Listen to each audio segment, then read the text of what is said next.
Hey guys, welcome back once again to Study with Ashish. मेरा नाम है Ashish Sachdev and in this video lecture series we are discussing about the companies act. जो companies act के related जो other topics हैं उसकी मैंने playlist अलग बना दी है। अब इस प्लेलिस्ट के अंदर इस लेक्चर के अंदर हम लोग केस लॉस को डिस्कस करेंगे वन बाय वन। ठीक है, तो जैसे जैसे हम लेक्चर के अंदर प्रोसीड करते जाएंगे, चैप्टर के अंदर प्रोसीड करते जाएंगे, जो भी केस लॉ वहाँ पे आएगा उसका एक सेपरेट वीडियो मैं यहाँ पे बना करके इस प्लेलिस्ट में, जो केस लॉ की प्लेलिस्ट है कंपनीज एक्ट 2013 की, स्पेसिफिकली सीए फाउंडेशन के लिए ये हमारा कोर्स जो है टारगेटेड है।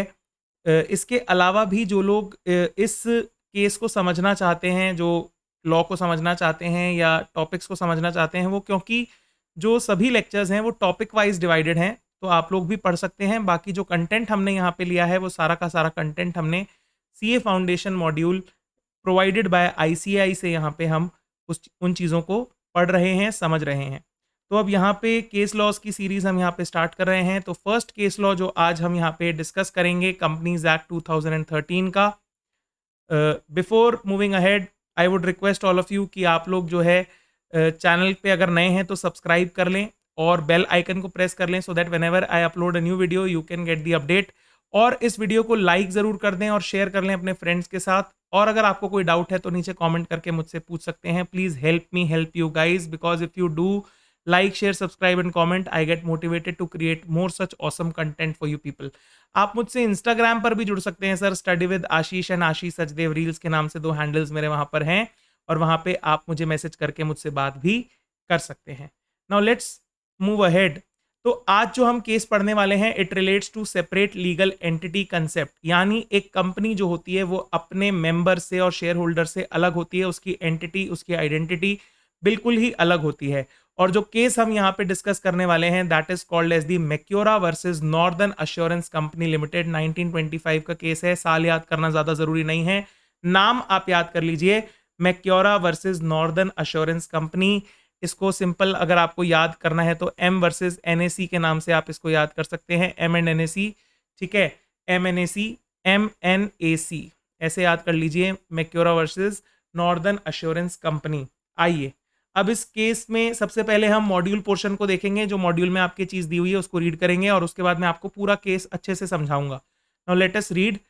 ठीक है, ये मॉड्यूल आपको पता ही है आईसीएआई का सीए फाउंडेशन का मॉड्यूल है। A member does not have an insurable interest in the property of the company.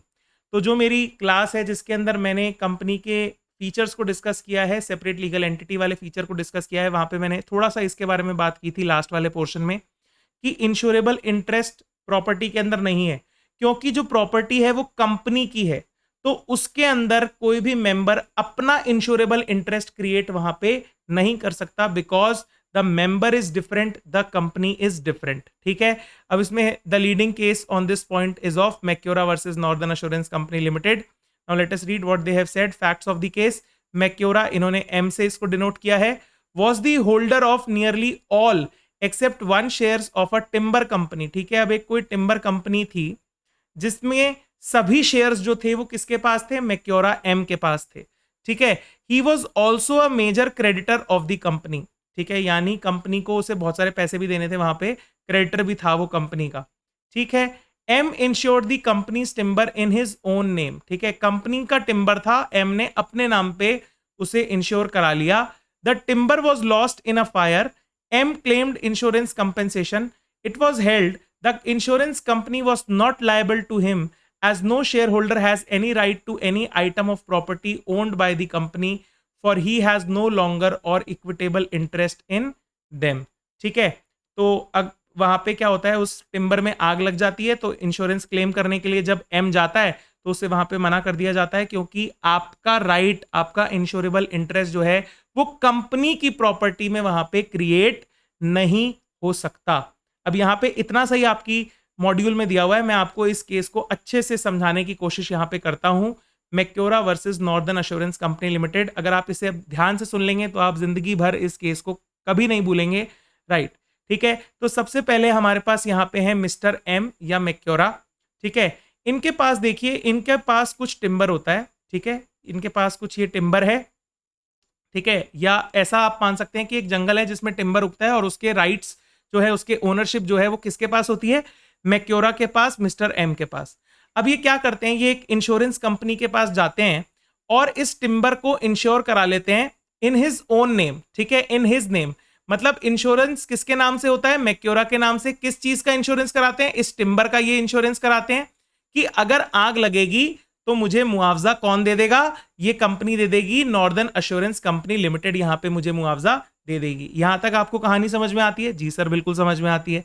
उसके बाद क्या होता है, थोड़े दिन बाद मैक्योरा जो है एक कंपनी खोलता है अपनी, ठीक है, एम्स कंपनी मैंने यहां पे लिखा है, जो टिम्बर का काम करेगी। और उस कंपनी को मैक्योरा जो है क्या करता है, मिस्टर एम क्या करते हैं, ये सभी टिम्बर जो है ये उस कंपनी को ट्रांसफर कर देते हैं। अब हमने पढ़ा था कि जब शेयर होल्डर्स कुछ प्रॉपर्टी कंपनी को ट्रांसफर कर देते हैं तो उस पे राइट किसका हो जाता है। अब यहां पे राइट किसका क्रिएट हो गया सर, अब ये प्रॉपर्टी, ये टिम्बर किसका हो गया, ये हो गया एम्स कंपनी का, ठीक है। पहले एम का था, लेकिन अब एम जो है वो कंपनी खोली उसने, और उसने ये सभी टिम्बर को जो है ट्रांसफर कर दिया किसके नाम पे, कंपनी के नाम पे। तो अब क्योंकि कंपनी अलग है, एम अलग है, दोनों में सेपरेट लीगल एंटिटी का कंसेप्ट लगता है, तो अब इसकी ओनरशिप किसके पास आ गई, एम्स कंपनी के पास। यहां तक कहानी समझ में आती है? बिल्कुल। लेकिन उसने इंश्योरेंस किसके नाम से ले रखा है, खुद के नाम से, यह भी आपको ध्यान में रखना है, राइट। और एक और चीज यहां पे हमारे को जो एज पर दी फैक्ट्स पता लगती है वो ये है कि ये जो मिस्टर एम है, इनके पास इस कंपनी के सभी शेयर हैं, ठीक है, सारे शेयर एक्सेप्ट वन, मतलब एक शेयर इन्होंने किसी और को दे दिया, बाकी सारे शेयर्स अपने पास रख लिए। और साथ ही एक बहुत मेजर क्रेडिटर भी हैं कंपनी के, ठीक है, मतलब कंपनी से बहुत सारा पैसा भी इनको लेना है, इन्होंने पैसा कंपनी को दे रखा होगा खूब सारा, तो ये कंपनी के बहुत बड़े क्रेडिटर भी हैं, राइट। यहां तक कहानी समझ में आ गई। अब एक दिन क्या हुआ कि इस टिम्बर में आग लग गई, इस टिम्बर में आग लग गई। अब आग लगी तो इनको पता था इंश्योरेंस है, तो ये इंश्योरेंस कंपनी के पास चले गए और इंश्योरेंस कंपनी के पास जाकर के क्या बोले, क्लेम क्लेम क्लेम क्लेम, ठीक है। इंश्योरेंस कंपनी के पास जाकर के वहां पे क्या बोल रहा है मैक्योरा कि मुझे क्लेम दो, मुझे क्लेम दो, मुझे क्लेम दो, ठीक है। तो यहां पे इंश्योरेंस कंपनी ने कहा कि योर क्लेम इज रिजेक्टेड, ठीक है, मैक्योरा जी आपका क्लेम जो है वो रिजेक्ट कर दिया जाता है। अब जैसे ही मैक्योरा का क्लेम रिजेक्ट हुआ तो मैक्योरा की जो हंसती हुई शक्ल है वो रोती हुई हो गई, उसे बड़ा दुख हुआ, अरे भाई ये क्या हुआ, ठीक है। तो अब जैसे ही मैक्योरा को पता लगा कि कंपनी ने उसका क्लेम रिजेक्ट कर दिया है, मैक्योरा दौड़ा दौड़ा दौड़ा दौड़ा कोर्ट में चला गया जज के पास और बोला जज साहब मुझे न्याय दो, ठीक है। जज ने जब सारा ये केस सुना, ठीक है, जज ने जब ये सारा केस सुना तो क्या यहां पे निर्णय दिया गया जज साहब के द्वारा, जज साहब ने कहा कि no shareholders has any right to any item और property owned by the company for he has no legal और इक्विटेबल इंटरेस्ट देयर इन, ठीक है। ये लास्ट लाइन जो आपकी वहां पे पैराग्राफ में इंस्टीट्यूट ने लिखी है वो यही है कि शेयर होल्डर का राइट जो है वो कंपनी की प्रॉपर्टी में क्रिएट नहीं किया जा सकता। अरे क्यों नहीं किया जा सकता, क्योंकि कंपनी अलग है, शेयर होल्डर अलग है, सेपरेट लीगल एंटिटी का कंसेप्ट वहां पे लगता है सर, ठीक है।